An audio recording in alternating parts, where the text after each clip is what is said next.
وسلم علی ماشاءاللہ سب آگے آ جائے، آگے آ جائے.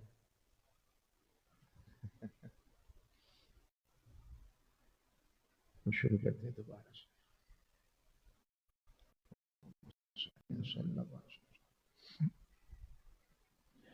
نبی الامین المکین الحنین الکریم الرؤوف الرحیم. اما بعد فاعوذ باللہ من الشیطان الرجیم. بسم اللہ الرحمن الرحیم.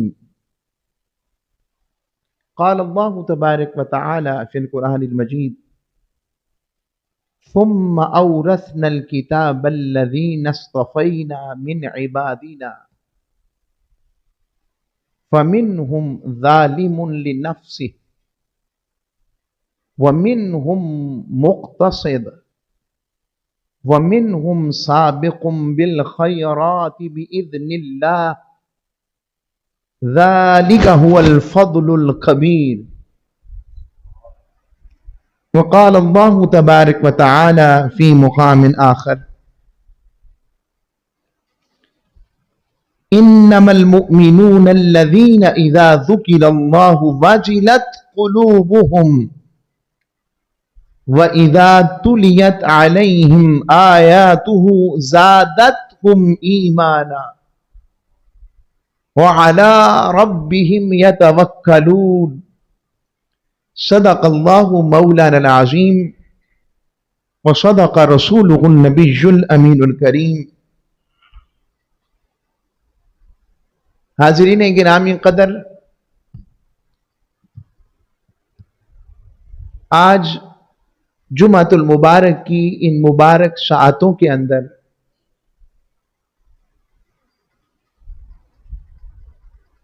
اور آپ سب لوگ جو اس جمعہ کی ساعتوں میں وقت سے کئی پہلے آ کر اللہ کے گھر کی چوکھٹ کو مل لیتے ہیں اور اس کے فقیر مانگت اور بھکاری بن جاتے ہیں،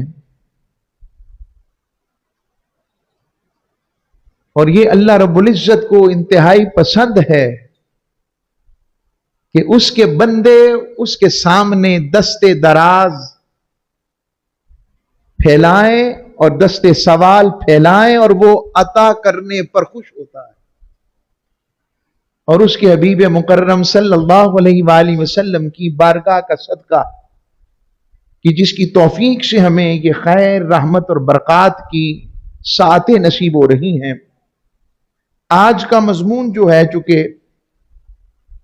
سفر اور سفر المظفر کے جب ماہ شروع ہوتا ہے تو اہل لاہور کے لیے ان کے محبوب حضور داتا علیہ رحمہ کا عرس مبارک کی ہوائیں اور فضائیں سے لاہور کی فضائیں مہک جاتی ہیں.